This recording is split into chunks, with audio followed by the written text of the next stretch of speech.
இறை வழினா இறைவனை உணர்ந்துக்கிறதுக்கான வழி.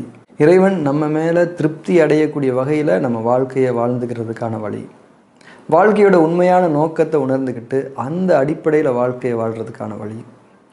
இறைவன் நமக்காக நாடி இருக்கக்கூடிய நன்மைகளை தவறாமல் நாம் அடைஞ்சிக்கிறதுக்கான வழி. அறியாமைகள்லிருந்தும் அறிவோட தீமைகள்லிருந்தும் விலகி உயர்வான இறை ஞானங்களை அடைஞ்சிக்கிறதுக்கான வழி.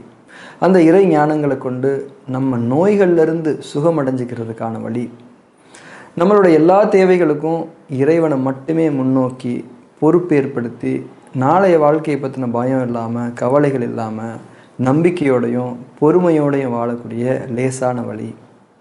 எல்லா பெருமைகளும் இறைவனுக்கு மட்டுமே தாங்கிறத உணர்ந்து நம்மளோட பெருமைகளை முழுசாக நீக்கிக்கிட்டு பணிவோடு வாழக்கூடிய அழகான வழி.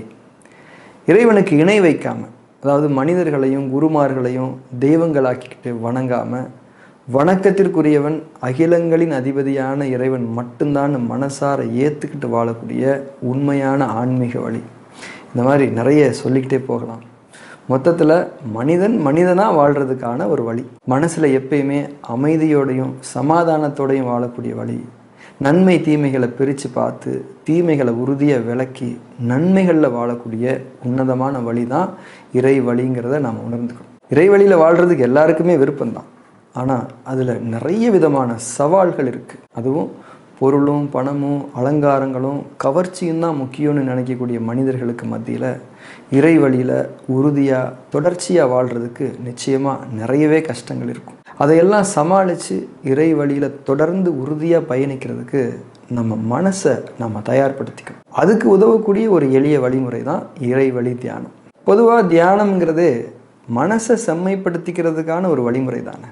இறை வழியிலிருந்து நம்மளை விளக்குற அம்சங்கள் என்ன, அதோட வேர் என்ன, அது எப்படி உள்ளே வருது வளருது, அதை எப்படி எதிர்கொள்ளணுங்கிறது தான் இறைவழி தியானத்தோட முக்கியமான கற்றல்களாக இருக்கும்.